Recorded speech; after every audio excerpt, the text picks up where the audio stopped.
11월 21일 목요일입니다. 새벽기도 시간에 하나님께서 우리에게 주시는 말씀은 창세기 32장 13절에서 32절 말씀입니다. 제가 봉독하도록 하겠습니다.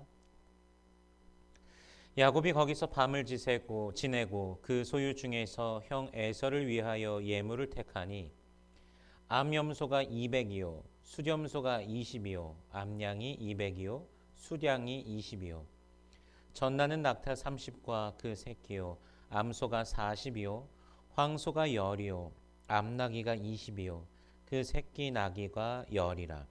그것을 각각 때로 나누어 종들의 손에 맡기고 그의 종에게 이르되 나보다 앞서 건너가서 각대로 거리를 두게 하라 하고, 그가 또 앞선 자에게 명령하여 이르되 내 형 에서가 너를 만나 묻기를 내가 누구의 사람이며 어디로 가느냐 내 앞에 것은 누구의 것이냐 하거든.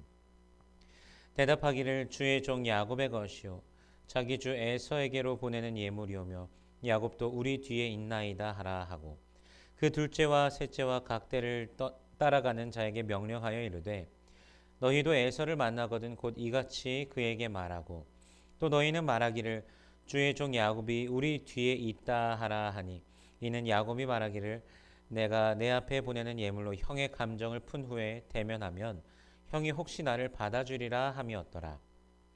그 예물은 그의 앞서 보내고 그는 무리 가운데서 밤을 지내다가 밤에 일어나 두 아내와 두 여종과 11 아들을 인도하여 야복 나루를 건널세 그들을 인도하여 시내를 건너가게 하며 그의 소유도 건너가게 하고, 야곱은 홀로 남았더니 어떤 사람이 날이 새도록 야곱과 씨름하다가 자기가 야곱을 이기지 못함을 보고 그가 야곱의 허벅지 관절을 치매 야곱의 허벅지 관절이 그 사람과 씨름할 때에 어긋났더라. 그가 이르되 날이 새려하니 나로 가게 하라. 야곱이 이르되 당신이 내게 축복하지 아니하면 가게 하지 아니하겠나이다. 그 사람이 그에게 이르되 내 이름이 무엇이냐? 그가 이르되 야곱이니이다. 그가 이르되 내 이름을 다시는 야곱이라 부를 것이 아니요 이스라엘이라 부를 것이니 이는 내가 하나님과 및 사람들과 겨루어 이겼음이니라. 야곱이 청하여 이르되 당신의 이름을 알려주소서. 그 사람이 이르되 어찌하여 내 이름을 묻느냐 하고 거기서 야곱에게 축복한지라. 그러므로 야곱이 그곳 이름을 브니엘이라 하였으니 그가 이르기를 내가 하나님과 대면하여 보았으나 내 생명이 보존되었다 함이더라. 그가 브니엘을 지날 때 해가 돋았고 그의 허벅다리로 말미암아 절었더라. 그 사람이 야곱의 허벅지 관절에 있는 둔부의 힘줄을 쳤으므로 이스라엘 사람들이 지금까지 허벅지 관절에 있는 둔부의 힘줄을 먹지 아니하더라. 아멘. 400명의 사람들을 데리고 자신을 맞이하러 오는 형 에서에게 지금 야곱은 겁에 질려 있습니다. 그리고 지혜를 짜내서 형님의 마음을 어떻게 누그러뜨릴까 고민하면서 선물을 준비합니다. 선물의 규모는 암염소 200마리, 수렴소 20마리, 암양 200마리, 수량 20마리, 어미낙타 30마리와 그 새끼들, 암소 40마리, 황소 10마리, 암나귀 10마리, 새끼나귀 10마리. 엄청난 규모입니다. 총 550마리를 에서에게 예물로 준비하고 있으며, 특히 새끼를 낳고 젖을 내는 암컷들이 수컷에 비해 훨씬 비싼 것이라는 것을 생각해 보면 어마어마한 선물을 에서를 위하여 준비하고 그의 마음을 누그러뜨리기를 갈망하는 야곱의 모습을 우리가 볼 수 있습니다. 이만큼 선물로 준비할 수 있는 것을 보면 라반과의 마지막 시간에서 얼마나 많은 육축을 얻게 되었는지, 대체 하나님의 스케일은 얼마나 크신 것인지 생각해 보며 놀라지 않을 수가 없습니다. 이제 야곱은 선물을 세 대로 나눕니다. 그러면서 한 떼씩 에서가 야곱 쪽으로 오면서 모든 것이 야곱으로부터 온 당신을 위한 선물입니다 라고 말하게끔 하면서 에서의 마음을 누그러뜨릴 계획을 세우고 있는 것입니다. 첫 번째 때를 보면서 마음이 좀 누그러뜨려지고, 두 번째 때를 보면서 마음이 온화해지고, 셋째 때까지 만나면 동생을 향한 분노가 완전히 사라지지 않을까 하는 그런 기대를 하고 있는 것 같습니다. 동시에 이 장면은 자신의 잘못을 철저하게 회개하면서 상대방에게 용서를 구하는 야곱의 용기 있는 행동입니다. 어찌되었건 형을 속인 자신의 행동은 남아있고 형에게 준 상처는 그대로 남아있기 때문에 그가 가진 모든 것으로 형에게 용서를 구하기 위해 준비하고 있는 것입니다.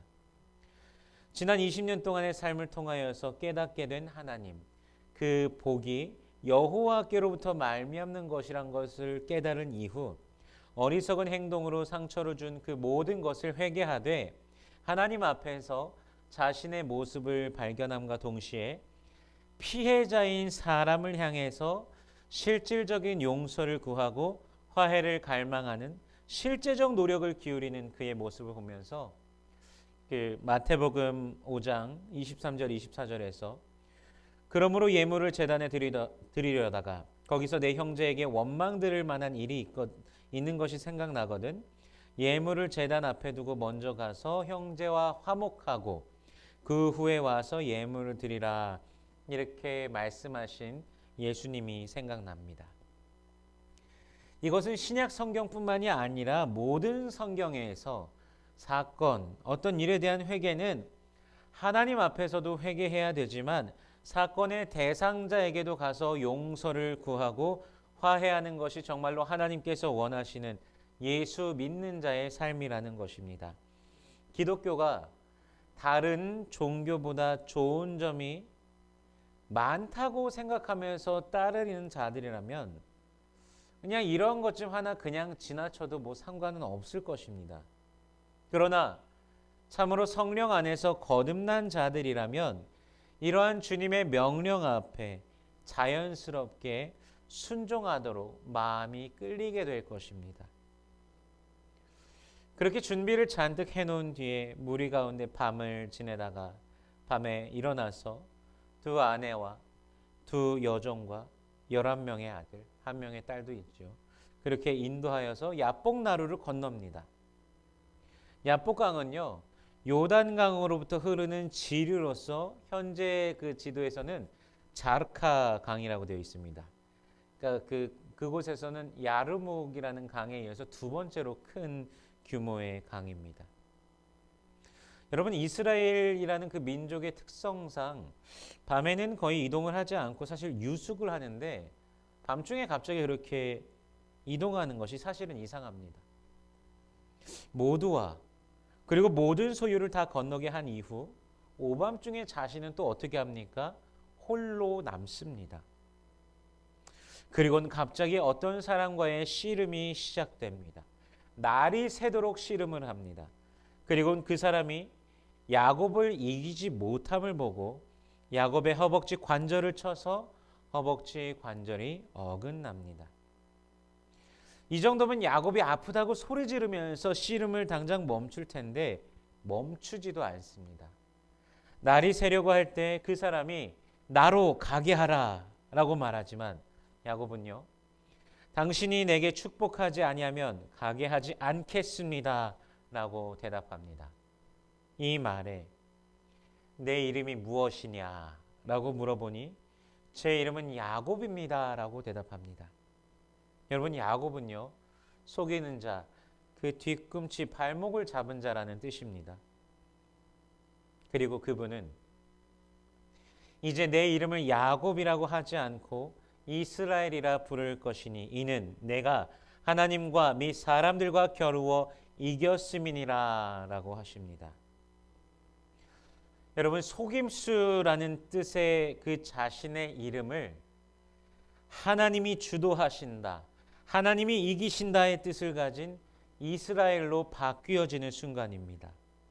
어둠 속에서 씨름하던 그분, 하나님 자신일 수도 있고 천사일 수도 있습니다. 성경에서 지금 이 본문에서 당장 정확하게 말씀하시지 않기 때문에 우리가 정확히는 알 수 없습니다. 호세아 12장 4절에서는 천사라고 표현합니다. 야곱은요, 하나님을 대면하여 보았으나 생명을 보존하였다라고 하여 이곳 이름을 브니엘이라고 합니다. 그곳에서 그는 허벅지 관절이 탈골되어 다리를 절게 되었지만 그는 감격에 넘쳤습니다. 아마 가족들을 먼저 야복강을 건너게 한 것은 이러한 순간이 이어지게 될 것을 하나님의 말씀과 생각에 민감해진 야곱이 이제 생명을 걸고 씨름할 준비하기 위해서, 생명을 걸고 기도하기 위해서 먼저 가족들을 보낸 것 같습니다. 씨름을 통하여 그는 비록 허벅지 관절이 어긋났지만 끝까지 놓지 않았습니다. 복의 근원, 자신의 생명의 주관자, 내 평생에 나를 붙드시고 계신 분, 꿈으로 환상으로 만났던 그분이 내 손에 잡혀지며 실제로 만나게 된 이 순간, 죄인으로 부끄러운 내가 죽음에 이를 수도 있겠지만 이분을 놓칠 수 없다는 그 간절함이 끈질긴 인내의 씨름, 인내의 기도로 이끌며 주님 앞에 응답의 시간으로 이어졌습니다. 평생을 속이는 자라는 그 낙인 속에서 속였다는 죄책감 가운데 도망자였던 그의 삶이 이제 하나님께서 주관하시는 자, 여호와 하나님의 그 이기신다, 여호와 하나님께서 승리하신다, 여호와의 다스림이 있는 그런 자로 그의 낙인이 송두리째 바뀌어지게 되는 감격적인 순간입니다. 여러분, 예수님의 동생 야고보는요, 사도 야고보는 부활의 주님, 부활의 예수님을 만난 이후 오랜 시간을 그가 무릎으로 기도하면서 그의 무릎의 모양까지도 낙타처럼 변했다고, 그래서 낙타 무릎으로 유명합니다. 낙타 무릎과 동시에 그는요, 행하는 믿음의 사람으로서 변화가 되었습니다. 하나님의 실제적인 역사를 만난 야곱이 변화되었습니다. 그의 정체성이 바뀌었습니다. 부활의 주님을 만난 사도 야고보 또한 변화되어 낙타 무릎으로, 또한 글자로 죽어있는 믿음이 아니라 살아있는 믿음으로서 행하는 믿음의 자가 되었습니다. 오늘 우리에게 예수님께서 오라고 하십니다. 기도의 자리로, 씨름의 자리로 오라고 부르십니다. 그 부르심에 민감하게 우리가 반응하며 주님을 만나고 우리의 정체성이 바뀌어지길 원합니다. 새로워짐을 주님 안에서 맛보시길 원합니다. 완전히 새롭게 하시고 변화시키시는 주님을 누리며 주께서 주시는 그 은혜와 복을 누리시는 여러분 되시기를 주님의 이름으로 축원합니다.